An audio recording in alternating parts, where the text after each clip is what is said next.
Hello everyone and welcome back to the channel. In the previous lesson, we familiarized ourselves with the format of task 1 CELPIP or the email task. And we learned about the structure of the question, the various elements, the task requirements, and also the rubric. In this lesson, we're going to turn our attention to a very important step in the process of completing task 1 writing, which is the planning phase. Now, unfortunately, a lot of students think that planning is a waste of time and they want to save time, so they jump into the task a little prematurely. I'm going to tell you about some of the common mistakes that happen as a result of not planning your email. And I will explain what these problems are, partly to emphasize why it's important to plan, and also to give you an idea of what could possibly go wrong, and so that you will focus all of your attention on trying to prevent these mistakes from happening on your test. Mistake number 1 is failing to meet the word count, so not meeting the word count. And why does this happen? It happens because a lot of the time students think they have it all figured out. They think they know what they want to say, but then when they finally write the email, they understand that it's not enough. And so it gets really hard to go back and forcefully insert sentences in the middle of paragraphs that you've already written. So as you can see, not planning can result in failure to meet the word requirement. Another problem that happens is sometimes students forget one of the functions. So forgetting one or more of the functions. Now, what does that mean? If you remember, I mentioned that we often have 3 bullets or 3 functions. So here we have function 1, function 2, and function 3.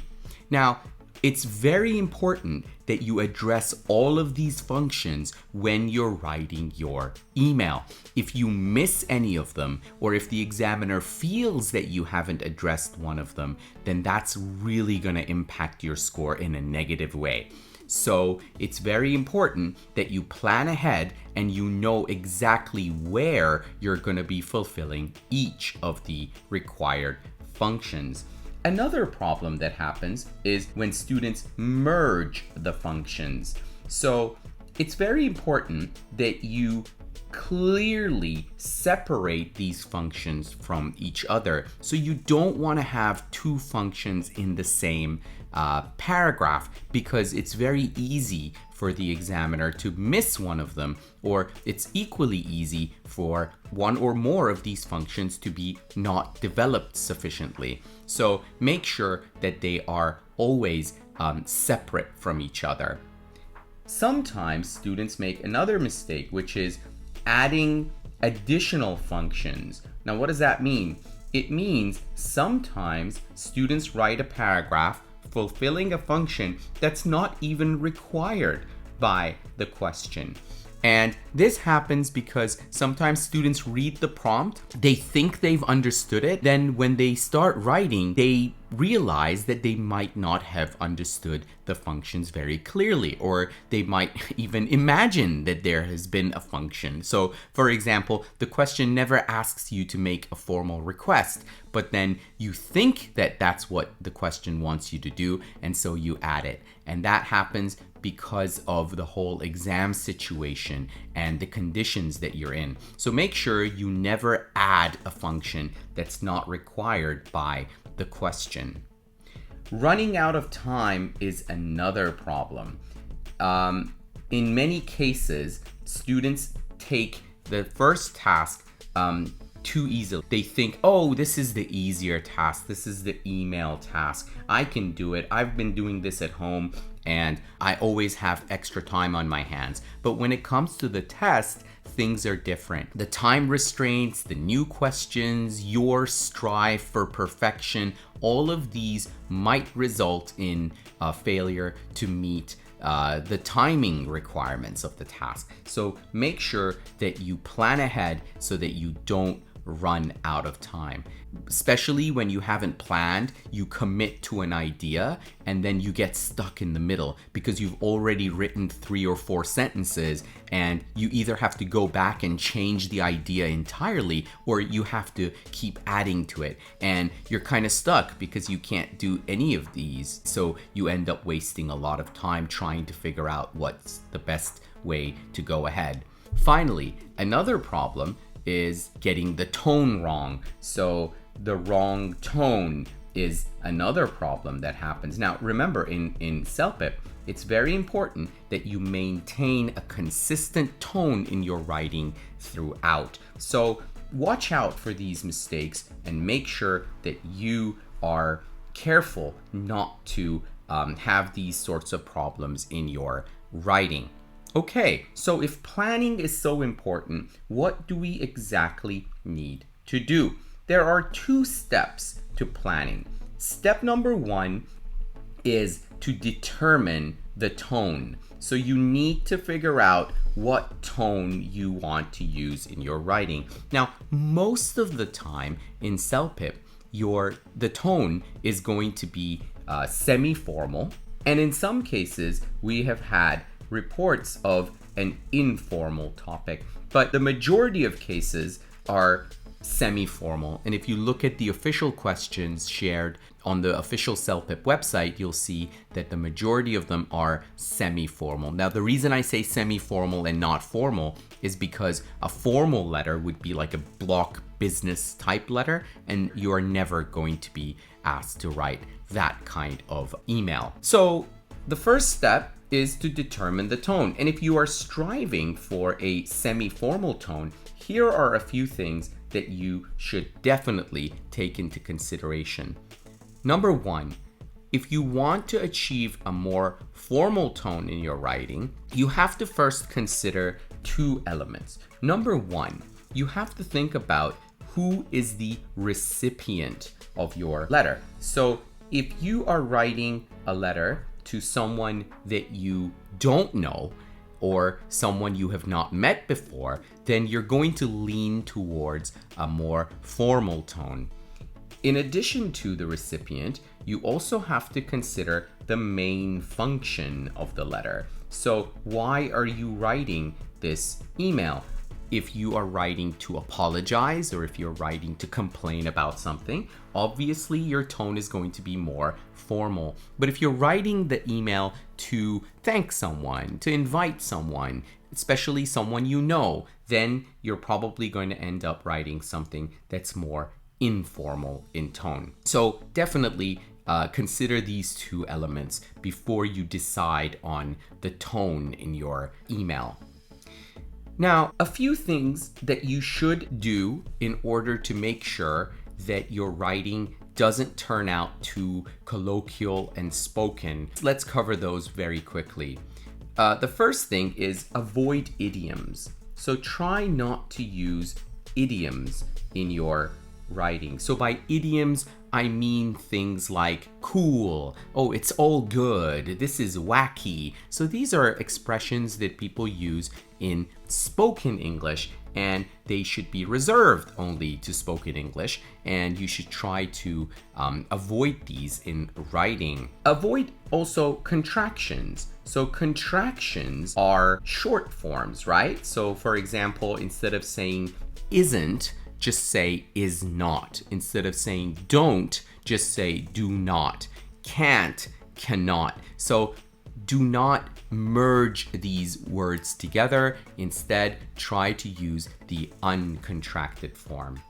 Also, there are some colloquial expressions, so colloquialisms, and some examples of this include wanna. So never say I wanna go, I gotta go, right? So instead of saying gonna, just say going to. Instead of saying wanna, just say want to. So avoiding these is definitely going to help you achieve a more formal tone. Okay, now let's say we figured out the tone. What's the next step? After you've determined the tone, what you need to do is you need to draw an outline for your email. Now, what does the outline look like? Well, the good news is that in CELPIP, we have what's called a generic outline. We have an outline which can be used and recycled for pretty much all of the tasks that you might encounter. And I'm going to show you what this outline looks like, and then I'm going to try to draw you an example of this outline based on the prompt that you can see here on the screen. So we always begin with a salutation. The salutation is saying hello. So you will start by saying something like, "Dear John," "Dear Mr. Jones." So that would be the salutation. After the salutation, we have a paragraph, which is called the opening paragraph. And the opening paragraph is where you very briefly state your reason for writing the email. So it kind of serves like a subject line, the reason you're writing. And we often begin with expressions like, "I'm writing to," right? So I'm writing to complain about, I'm writing to thank you for, I'm writing to maybe apologize for. That would be the opening paragraph. Following that, we have the longest paragraph in all of your email, which is called the background paragraph. And what you do in the background paragraph is you introduce yourself if necessary, you review the scenario, and then you also insert the first bullet or the first function. The first function goes into the background. After that, we have two short paragraphs that are called the function paragraphs. So we'll put these back to back. And as the name clearly indicates, these function paragraphs are going to include one of the two remaining functions. So F2, bullet number 2, goes into the first function paragraph, and F3, or bullet number 3, goes into the next function paragraph. Finally, we have the closing paragraph, which is a paragraph in which we indicate the end of the letter. This often includes a cliche, things like, "I look forward to hearing back from you," "Thank you in advance for your consideration." These kinds of expressions are often found in the closing. Finally, we have a leave-taking expression, which is an expression like "sincerely," "best regards," "all the best," expressions that we use before we sign off. And we have the signature, which comes at the very end of our letter. Now I'm going to use a color coding scheme to make these very distinct for you. So salutation, we're going to highlight that in yellow. The opening paragraph, we'll use orange for that. We'll use red for the background paragraph. We have two functions. The first one we'll highlight in pink. The second one we'll use green. The closing paragraph is going to be in this shade of green. The leave taking and the signature will use two different shades of purple for those. Okay, so once you have all of your paragraphs figured out, you need to figure out what you're going to say in each of these. So you need to brainstorm and generate some ideas. Let me tell you what I mean. So let's take a look at this sample that we have on the screen. Just to refresh your memory, I'm going to read the prompt one more time. The prompt says you were on a flight from Vancouver to Toronto. When you arrived home, you discovered that you had left your wallet on the plane. Write a letter to the airline. In your letter, you should explain when and where you lost your wallet, describe what the wallet looks like, and say what you had in your wallet. Okay, so remember, the first step is to determine the tone. So what tone am I going to use? Okay, I have to ask myself, who am I writing to? Well, it seems that I'm writing this letter to the airline. Do I know the people at the airline? Probably not. So I'm going to lean towards a more formal piece. What is my reason for writing? What's the main function? Well, the main function is to inform them about the fact that I've lost my wallet. Again, it doesn't seem like a friendly function, something that you would do with your friends. It's giving information for the purpose of finding your wallet. So again, we're going to lean towards a more formal piece. Okay, now that we've determined the formality level and the tone, let's take a look at the generic outline and let's see what we're going to put in each of these paragraphs. So, explain when and where you lost your wallet. Where is that going to go? Well, that's going to go in the background paragraph, right? And now it's time to figure out what it is that I exactly want to say. What are the details that I'm going to include? So the salutation, that's pretty easy. The opening paragraph, I'm going to say that this is about a lost wallet, right? So letting them know about a lost wallet. I'll just write lost wallet here. And then the background paragraph, do I need to introduce myself? I think I do. So I'm going to say introduce. And then after I introduce myself, I'm going to review the situation. And then after that, I'm going to explain when and where I lost my wallet. Now, remember, for each of these functions, you need to mention 2 pieces of information.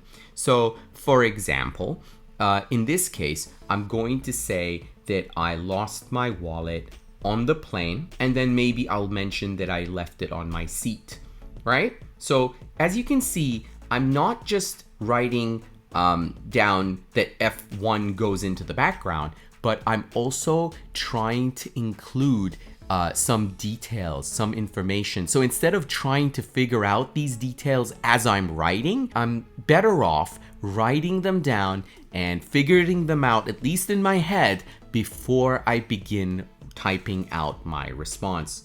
So the second function, what does the wallet look like? Well, I can mention that it's a leather wallet, and I can also mention the color. So it's a black leather wallet, and the letter J is inscribed on the wallet.